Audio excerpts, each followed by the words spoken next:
Nous sommes toujours avec nos amis Guillaume Rohr, Gabin Adjao et Joa Komi Tala qui on prend la direction de la Côte d'Ivoire. La décision n'a surpris personne. Le président du Front populaire ivoirien, Pascal Affi-N'Guessan, n'a jamais cessé d'afficher en public, de s'afficher en public avec Simone Gbagbo et Charles Blé Goudé. Mais il n'a jamais caché son intention de se rallier au RHDP, le parti au pouvoir, et l'annonce de leur union couverte depuis plusieurs mois. C'est maintenant chose faite au cours de ses vœux de nouvel an 2023 prononcé devant ses militants. L'ancien Premier ministre de Laurent Gbagbo a promis une alliance pour dépasser nos antagonismes du passé. La décision vise stratégiquement les élections municipales du mois d'octobre, mais aussi, a-t-il annoncé, a constitué un tremplin pour la victoire commune en 2025, date du prochain scrutin présidentiel. Guillaume Rohr, est-ce que cela vous surprend? Cela ne me surprend pas vraiment parce que déjà on savait que de telles choses peuvent arriver, mais quand j'ai appris cette information, je me suis posé une question. Est-ce que Pascal Affi-N'Guessan a déjà oublié 2020 ? Parce que c'était eux qui s'étaient abstenus de participer aux élections. Ils avaient voulu même créer leur Conseil national de transition. Il a même fait la prison dans cette affaire. Et 2 ans, 3 ans après, le voilà qui s'est rallié au RHDP. Je me pose cette question. Est-ce qu'il a déjà oublié la présidentielle et tout ce qu'il en a suivi? Ce qui fait dire qu'il faut faire attention aux hommes politiques. Mais nous sommes en politique et tous les coups sont permis. Il est libre de faire alliance avec qui il veut. Je crois que c'est pour son avenir politique qu'il le fait. Donc on ne va pas le critiquer. Mais seulement moi, je n'ai pas été surpris, juste déçu. Pour son avenir politique, finalement, le RHDP est en train de gagner du terrain parce que récemment, on a vu Dr Mabry Touakeuse qui dirige l'ancien parti de Robert Gueye, qui avait quitté le navire et qui revient. Maintenant, c'est le FPI qu'on sait déjà qu'une partie du PDCI est déjà dans le RHDP. Moi, le RHDP est toujours le RHDP. Ces partis-là, bon, je vais dire ces particules, ne vont pas apporter quelque chose de beaucoup plus grand au RHDP. Moi, je vais même dire que ça décrédibilise un peu le président Alassane Ouattara parce qu'il n'a pas besoin de ces gens-là pour pouvoir mener à bien son bateau du RHDP. Il a déjà des éléments pour. Il a des vrais lieutenants qui connaissent très bien la politique ivoirienne et qui travaillent d'arrache-pied pour pouvoir hisser haut encore beaucoup plus le drapeau du RHDP. Maintenant, ces gens-là qui viennent, ils cherchent juste à occuper un pan du pouvoir, pourquoi pas devenir un député ou bien un maire, quelque chose du genre. C'est tout ce qu'ils veulent. Quand on voit aujourd'hui Affi-N'Guessan, moi, rien ne me surprend d'Affi-N'Guessan depuis sa bataille contre son ex-mentor Laurent Gbagbo pour récupérer le FPI. Je me suis dit que bon, ce monsieur-là, après la prison, parce qu'on a vu cette déclaration après la prison, elle est devenue très modérée et tout. Ça dénote la suffisance de l'envie et de l'ambition de la personne qu'est Affi-N'Guessan. Mais moi, je me dis, en politique, on dit souvent que, bon, en politique, tous les coups sont permis, mais à un certain moment, on est en train de gérer la vie publique et je pense que il faut mettre un peu de morale dans la politique et il faut rester constant dans ce qu'on dit et dans ce qu'on fait. Tu ne peux pas dire quelque chose hier et puis bon, 2-3 ans après, d'aussitôt, même pas à la fin du premier mois du mandat d'Alassane Ouattara, puis tu retournes ta veste. Ça veut dire quoi? Qu'est-ce que tu enseignes à la jeunesse? Qu'est-ce que tu enseignes à ceux-là qui te suivent, à ceux-là qui te prennent comme une référence? Qu'est-ce que tu es en train de la roublardise, de la tromperie, de la traîtrise? Moi, ça me touche ce genre de fait dans la politique africaine. Il va falloir qu'on moralise un peu. Comme Guillaume Rohr l'a dit, est-ce que ce n'est pas une alliance de survie pour Pascal Affi-N'Guessan? Une alliance de survie, il va survivre comment au sein du RHDP? Parce que déjà, le FPI, c'est une coquille vide que Laurent Gbagbo lui a laissée. Affi-N'Guessan ne représente que l'homme de lui-même. Le parti n'existe que de nom aujourd'hui. Donc, qu'est-ce qu'il va apporter? C'est en cela que je dis le RHDP n'a pas besoin du FPI de Affi-N'Guessan pour fonctionner. Si on espère, peut-être bien si on entend parler d'une alliance FPI, Laurent Gbagbo et RHDP, là, ce serait vraiment un tollé. On va dire que, bon, vraiment, la politique est morte en Côte d'Ivoire. Mais Affi-N'Guessan s'allier à Alassane Alassane Ouattara, ça ne fera absolument rien du tout au RHDP. Il s'est plutôt attaché à un problème plutôt qu'une solution, à mon avis. Alors, je vois comme il est attaqué, des fois en politique aussi, il faut savoir jouer la cour. Le président Alassane Ouattara, il sait que c'est une coquille vide, comme notre cher ami Gabin l'a dit tout à l'heure. Mais le FPI, le nom FPI va beaucoup compter pour le RHDP. Oui, tout à fait. Mais je vais vous montrer ici 3 faits majeurs qui prouvent à suffisance que ce que vient de dire le confrère Gabin, que c'est une coquille vide. Vous voyez, un événement d'une telle envergure qui est annoncé qu'à l'échange des vœux de son parti sans une consultation populaire en avant. Vous vous rendrez compte qu'il a fait jusqu'en échangeant des vœux avec son parti. Alors, quelle est la place et le rôle de ceux qui constituent le noyau même de son parti au niveau même de l'annonce de cet événement ou bien de ce ralliement très important? Et Afin Guessan ne l'a pas fait parce qu'il sait qu'en consultant, en tout cas, les fidèles, que si je peux le dire ainsi, il n'aura pas gain de cause. La seconde cause ou le second point que j'aimerais aussi relever, c'est de démontrer ici combien il est important de ne pas vraiment tomber dans les histoires de crise politique post-électorale ou avant électorale.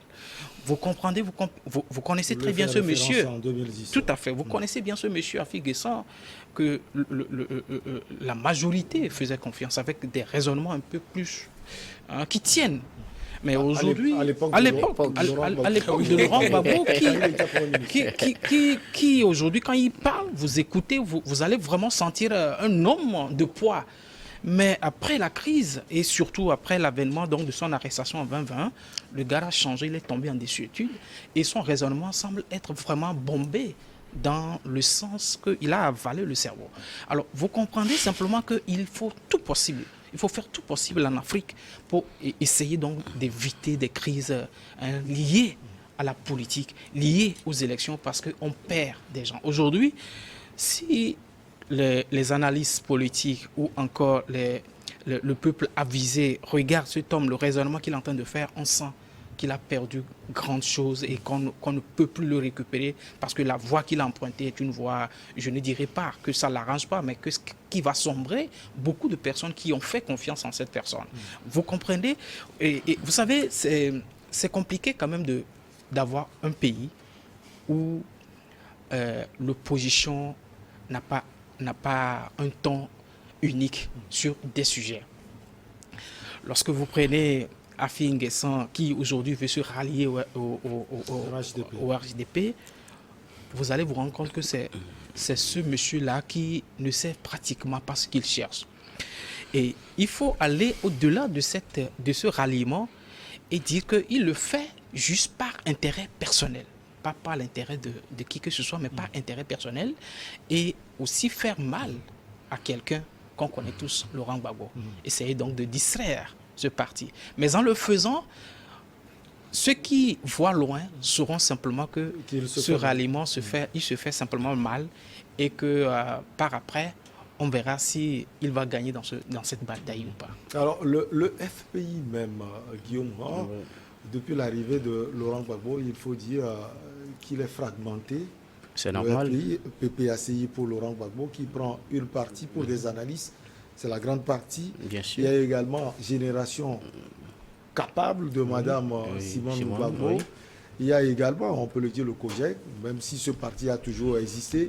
Et puis le FPI qu'on appelle coquille de Pascal Afin Guessan. Oui, bien sûr. Est-ce que dans cette situation, tout le monde n'a pas intérêt à se chercher? Et c'est ce que Afin Guessan essaie de faire. Justement, c'est ce que Afin Guessan essaie de faire. Je suis d'accord avec Gabin Adjao qui dit que le RHDP n'a pas vraiment besoin du FPI. Mais l'inverse, oui. Le FPI a besoin du RHDP dans cette situation parce que quand vous voyez la coquille vide que représente le FPI Afin Guessan, quand on parle de FPI, c'est Afin Guessan.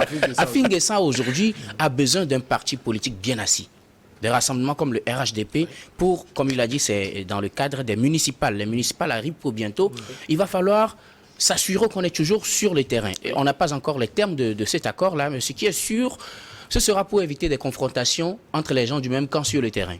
Alors, supposons que nous sommes dans une zone où le RHDP devait avoir des candidats et que Afin Guessan est dans cette zone. Le RHDP ne bat pas campagne contre Afin Guessan, mais pourra peut-être supporter Afin Guessan. C'est dans ce sens que le FPI a besoin du RHDP. Peut-être même si l'inverse n'est pas possible, le FPI en ce moment a besoin du RHDP parce que face au pouvoir, ils n'ont plus vraiment le poids. Mais de l'autre côté de l'opposition, il y a le PPACI de Gbagbo qui est toujours sur le terrain. Donc, si le FPI ne fait pas ce choix, je ne vois pas son avenir politique. Je crois que c'est toutes ces lectures qui ont poussé maintenant Pascal Afin Guessan à vouloir se rallier avec le pouvoir, le RHDP. Il n'y a pas de souci pour ça. C'est pour son avenir politique, je pense. C'est pour sans doute son avenir politique. Et il vise très loin. Il parle des élections présidentielles de 2025. Et ça, ce sera en commun, comme il a dit. C'est pour viser. Parce que là, il sait qu'il ne pourra pas faire grand-chose. Mais pourquoi ne pas gagner pour les municipales et puis laisser la présidentielle à quelqu'un d'autre? Voilà. Oui. Je pense qu'Afin Guessan est en train de se fourvoyer. Quand il parle des élections en 2025, je pense, je suis sûr qu'il ne parle pas de lui-même, il parle du président Alassane Ouattara qui va se positionner pour ces élections. Et le RHDP, c'est un parti très fort et un parti qui est bien assis depuis un certain moment, qui dirige le pays de main de maître. Je ne vais pas dire de main de fer, de main de maître parce qu'ils font assez de travaux. Sur le plan de développement, la Côte d'Ivoire aujourd'hui a un certain niveau. Quand on voit le travail qu'a le président Alassane Ouattara. Donc déjà, la population lui donne un certain quitus pour pouvoir travailler. Et c'est en cela que je dis qu'il n'a pas besoin d'Afin Guessan. Il va venir plutôt l'entacher. Bon, peut-être il va devenir maire et député, puis ça s'arrête là. C'est toute l'ambition d'Afin Guessan. Aujourd'hui, c'est une ambition personnelle. Et en faisant cela, vouloir faire du mal au président Gbagbo, je pense qu'il est en train de lui faire beaucoup plus de bien parce que là, on sait véritablement où se situe Afin Guessan parce qu'en restant dans l'opposition, les gens qui ont des idées vont encore dire que bon, Gbagbo, il est vieux, mais il ne veut pas laisser le parti. Mais c'est un vieux mec qui, certes, a des informations depuis là où il se trouvait avant de revenir au pays, raison pour laquelle il n'a pas laissé Afin Guessan faire ce qu'il voulait. Maintenant, on comprend un peu les contours de la bataille qu'il y ait les deux hommes. Qu'il y ait les deux hommes. Afin Guessan et Laurent Gbagbo. Et Laurent Gbagbo. Et quand on connaît très bien, Afin Guessan, c'est pas un petit de la politique ivoirienne, il connaît très bien la politique ivoirienne. Il sait très bien que, bon, en se ralliant au RHDP, son parti sera beaucoup plus inexistant. On connaît beaucoup de cas, on a connu des cas du CPP ici au Togo, on sait comment ces partis-là ils sont partis en des études et aujourd'hui ils sont en train de tout faire pour se relever. Donc aujourd'hui, Afin Guessan se ralliant au RHDP et il est en train carrément de s'éliminer de la vie politique. Il va occuper un pan de la vie politique pendant peut-être 4-5 ans, mais à un certain moment, bon, il sera oublié. Et avec le RHDP, on sait très bien comment les affaires politiques se font et se défendent. Et on se souvient notamment du cas du PDCI, du président Henri Konan Bédié et du RHDP, comment ces accords-là se sont éteints du jour au lendemain. Et aujourd'hui, PDCI et PPACI s'entendent beaucoup plus que des jumeaux. Donc, la vie politique en Côte d'Ivoire, il faut faire très attention. Moi, Afin Guessan, je le dis encore, c'est un particule, c'est rien dans la politique ivoirienne. Et aujourd'hui, il a montré son véritable visage et les Ivoiriens en jugeront. Je pense qu'il fait beaucoup plus de bien au président Laurent Gbagbo que du bien au parti RHDP. Il se fait du bien à lui-même, pas même à ses partisans. Et je pense que les Ivoiriens aujourd'hui, ils sauront vraiment à quel sens se vouer quant à ce monsieur Afin Guessan. Il faut être un monstre pour analyser avec minutie la politique de ce pays. Joa Comité à la tête. Patrick Kachi était du PDCI, on se souvient. Aoussou Joano, qui est le président du Sénat également. Et puis sans oublier Adjoumani Kobena, ministre d'État, ministre de l'Agriculture. Ils sont piochés par le RHDP, ancien RDR.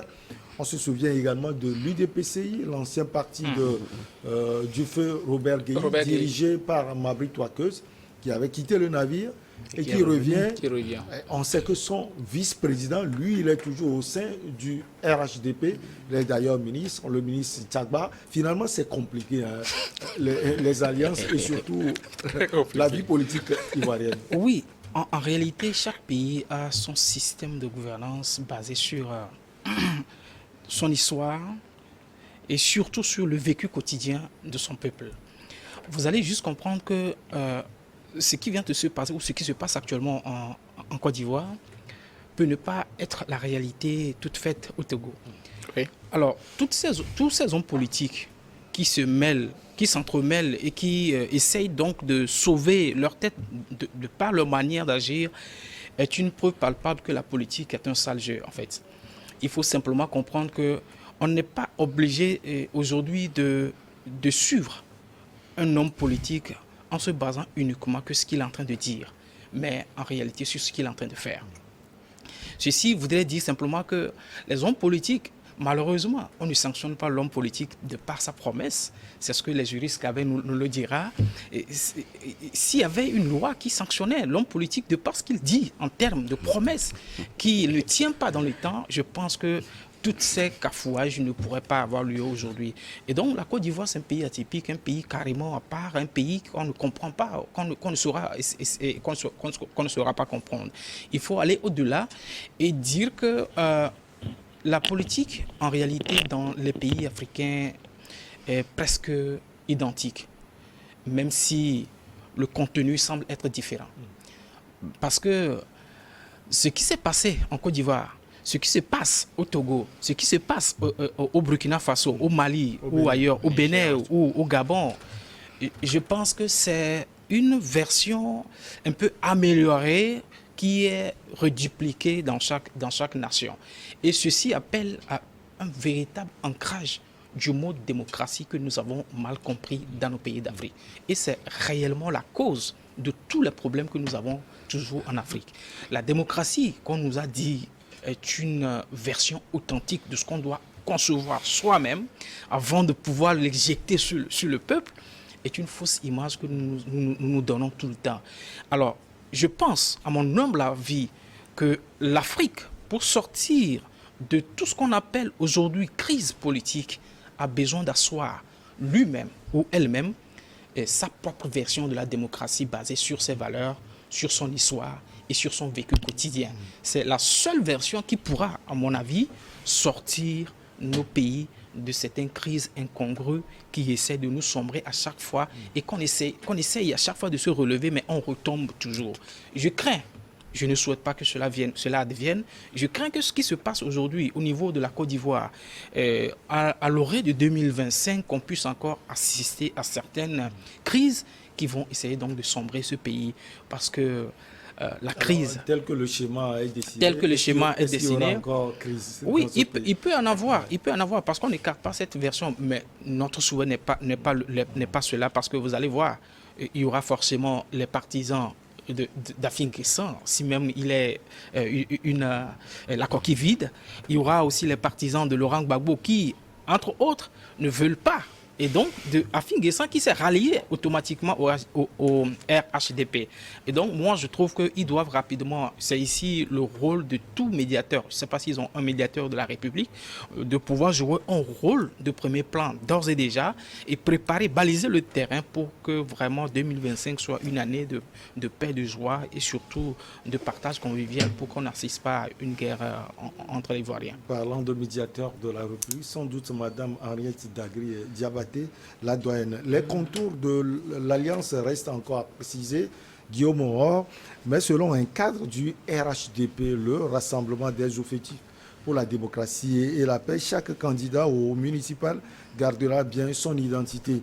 Pascal Afin Guessan était déjà conseiller régional à Bongouanou.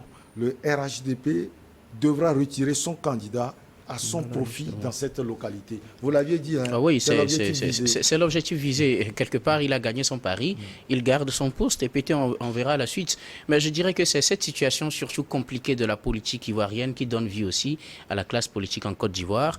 Et ils ont tous intérêt à ce que cela ne débouche pas encore sur une crise. Ils ont déjà vécu une crise, ils savent ce que c'est. Ils doivent tout faire pour qu'en 2025, on ne retombe pas dans la même situation. Mais le problème est qu'en Afrique, en fait, on n'a pas d'idéologie politique, à vrai dire. on n'a que des partis qui suivent des intérêts et qui n'ont pas une certaine idéologie qu'ils défendent. Ce qui fait que quelqu'un qui est d'un bord politique aujourd'hui se retrouve de l'autre côté facilement, sans problème. Et puis il appelle les partisans, ceux qui aiment le suivre, ils vont le suivre. Et puis ceux qui ne veulent pas, ils vont suivre quelqu'un d'autre. Il n'y a pas de souci pour ça. Du fait qu'on n'a pas une certaine idéologie qu'on défend à la base, on défend juste des individus qui ont leur programme. Et s'ils ne respectent pas, tant mieux, on va encore voter pour lui la prochaine fois, espérant qu'il va respecter. Ou bien, bon, on va trouver quelqu'un d'autre. Je pense que c'est ça même le réel politique, le réel problème en Afrique. Donc, il faut revoir un peu l'appartenance des groupes politiques ou des partis politiques. Est-ce qu'on suit réellement des idéologies ou on suit des individus? Sinon, on pourrait éviter ce genre de situation. Alors, c'est toujours le même schéma. On l'a vu également avec l'ancien Premier ministre, je vais parler de Guillaume Soro, et son parti déplumé complètement par le RHDP. Beaucoup de cadres sont partis dans ce parti et d'autres sont toujours avec Guillaume Soro. Et ceux-là qui sont même avec Guillaume Soro, c'est à prendre avec des pincettes, parce que Guillaume Soro, aujourd'hui, pratiquement, se retrouve seul dans son parti politique. Il n'y a personne qui se prononce ouvertement sur les idéaux du parti. Guillaume vient de dire quelque chose de très important tout à l'heure, ce qui est de l'idéologie de nos partis politiques. Et on ne suit pas véritablement une idéologie comme dans les pays occidentaux, où on sait que ceux-là sont des socialistes, sont capitalistes et ainsi de suite, et ils suivent leurs objectifs jusqu'au bout. Mais ici, bon, un capitaliste peut devenir un socialiste peut devenir un marxiste et ainsi de suite, et la vie continue. Et cela, on profite ainsi aussi de la naïveté de la population qui les suit. Les gens ne comprennent absolument rien, et puis il y aura toujours des gens qui vont les défendre, ce genre de situation. Du coup, eux, ils continuent dans leur basse besogne, à savoir leur propre intérêt, rester à un poste politique pour gérer les deniers publics, et c'est tout ce qui les importe. Moi, aujourd'hui, la Côte d'Ivoire, il faut y penser à long terme, parce qu'aujourd'hui, le président Gbagbo, le président Arikona Bédié et Ouattara, ils sont tous vers la fin pratiquement de leur vie politique, et même, si je peux le dire, de leur vie sur Terre. Du coup, il faut penser à la Côte d'Ivoire après 2030. Avec cette jeune génération-là qui va arriver, Alassane Ouattara, il va partir après, Guillaume Soro, il sait très bien que du jour au lendemain, il va rentrer au pays. Gbagbo, bon, son fils Michel, il n'est pas trop un problème, il n'est pas trop politique et tout. Mais quand même, il y a au sein de... Oui, il y a des cadres autour de lui. Quand tu écoutes leur discours, tu sais très bien que ceux-là, ce sont des gens qui sont assez véhéments. Et au RHDP aussi, quand on voit le discours des jeunes qui entourent le président Ouattara, on sait très bien que voilà, ce sont des gens qui sont prêts à tout pour pouvoir garder le pouvoir. Donc la Côte d'Ivoire, après 2030, il va falloir qu'on fasse un travail de longue haleine dès maintenant, pour permettre à ce que ce pays-là puisse survivre après ces trois-là, parce qu'il ne faudrait pas qu'après eux, ce soit le déluge. Et on connaît très bien l'histoire de la Côte d'Ivoire. En un rien de temps, ça peut basculer. Il faut faire très attention. Moi, pour le moment, bon, en 2025, 2030, je n'ai rien à dire. Mais après 2030, il faut faire très attention pour que ce pays-là ne bascule plus dans les violences. Les trois vues entre griffes, cher ami Joachim Talaké, visiblement ne sont pas prêts à partir. Il y a le président Gbagbo qui a annoncé sa candidature pour 2025. Bédié l'a fait. Récemment, les cadres du RHDP demandent au président Ouattara de sortir et d'aller jouer, si on peut le dire, la dernière carte. Alors, est-ce qu'on risque de revivre cela en 2025? Oui. Et le RHDP, justement, est en train de préparer cela avec l'alliance, cette alliance avec Pascal Afingessa. Vous savez, moi, je n'ai pas de problème avec l'âge. Si je peux donner l'exemple de la plus grande démocratie, je peux le dire du monde entier, je parle des États-Unis, où Joe Biden, qui aujourd'hui tâtonne en marchant, si je m'excuse les termes, je pense que l'âge ne serait pas un problème si nous avons des personnes qui incarnent cet âge-là, ont un degré de sagesse pour pouvoir donc gouverner nos pays. Alors, l'idée derrière, c'est de faire en sorte que même si vous êtes âgé, vous puissiez, en réalité, même l'âge devrait jouer en faveur donc de la gouvernance de nos pays, parce que plus on grandit, en réalité, on devrait grandir avec une sagesse, comme le dit Joseph Kizebou, qui disait que en Afrique, quand un vieillard meurt, c'est Amadou Ampeteba, quand un vieillard meurt, c'est toute une bibliothèque qui est en train de brûler. Alors je pense qu'il devrait plutôt constituer l'ossature même de la politique ivoirienne, ces vieilles personnes. Alors, ici, il faut rappeler que, vous savez, nous avons l'habitude de dire que la jeunesse doit prendre la relève. La jeunesse doit réellement rentrer sur la scène politique et puis s'accaparer du pouvoir. C'est une très bonne chose. Mais est-ce que ces personnes qui sont au devant de la scène et qui ont atteint un degré important en termes d'âge assurent le derrière? Est-ce qu'ils essayent d'assurer une certaine arrière-garde ou est-ce qu'ils forment ceux qui sont derrière pour qu'ils puissent accéder au pouvoir? Et donc, je pense que cette question reste en suspens parce qu'à voir comment les choses se passent et se déroulent, je pense qu'actuellement, c'est difficile de voir un jeune qui sorte de rien pour pouvoir donc accéder au pouvoir. Et donc, c'est le rôle ici des politiques de réfléchir à la manière donc de gouverner, à la manière de tenir le pays en haleine pour que la jeunesse puisse apprendre parce que demain, ils ne seront pas là. Alors, quand on n'est pas là et qu'on n'a pas laissé la relève, je pense que vous avez tout fait pour sombrer votre avenir, votre nom dans les archives vides de l'État. Alors, Guillaume, ensuite, avec vous sur le sujet de la Côte d'Ivoire, l'âge n'est pas un problème, mais quand on voit la gouvernance des trois personnalités, cette gouvernance qui a jalonné la vie politique de ce pays pendant des années, des décennies, même des générations, comme vous l'aviez dit, est-ce qu'aujourd'hui, il n'est pas urgent que ces trois personnalités puissent se retirer? Oui, il est urgent peut-être que ces trois personnalités se retirent. Je crois que peut-être ce sera après 2025. Ouais. Sinon, pour le moment, avoir la tendance, ils sont tous en course pour 2025. Donc, je crois que ce sera après 2025. Mais c'est là que je vais rejoindre le confrère pour dire qu'il faut maintenant commencer par préparer la relève pour que jusqu'à l'échéance, on soit sûr qu'on a vraiment préparé des gens qui reprendront valablement le flambeau sans problème. Actuellement, les poids lourds de la politique en Côte d'Ivoire, quoi qu'on dise, c'est les trois, Ouattara, Gbagbo et Bidié. C'est les trois, ils sont sur la scène depuis. Mais qu'est-ce qu'ils ont laissé comme héritage à la jeune génération? Est-ce qu'il y a des gens aujourd'hui, si par exemple aujourd'hui Gbagbo décide de laisser la politique, est-ce qu'il y a quelqu'un qui pourra reprendre le flambeau de façon vraiment à la hauteur de Gbagbo? Ça n'existe pas pour le moment. Donc même je crois qu'ils n'ont pas le même charisme que Gbagbo, c'est ça le problème. Et ils n'ont pas la même maîtrise de la question politique que Gbagbo. Justement. Donc ce qui pose un réel problème de la formation de la jeunesse et de la préparation de cette nouvelle génération qui doit arriver. Moi je pense que ces trois poids lourds doivent revoir cette question et maintenant peut-être commencer par préparer des dauphins et rester derrière eux avec toute leur sagesse et tout ce qu'ils savent de la chose politique en Côte d'Ivoire et dans le monde entier maintenant, soutenir cette nouvelle génération avec leurs conseils. Mais si jusqu'à présent, ils sont obligés de rester sur la scène parce qu'ils n'ont pas quelqu'un qui pourra valablement prendre leur place, je crois que c'est un réel problème. Et dès lors, ils doivent commencer par y travailler pour que peut-être après 2025, on puisse voir une nouvelle génération de vrais politiciens qui prennent la place des trois ténors là. Alors, chers amis, on va marquer la pause pour le journal. On vous retrouve juste après.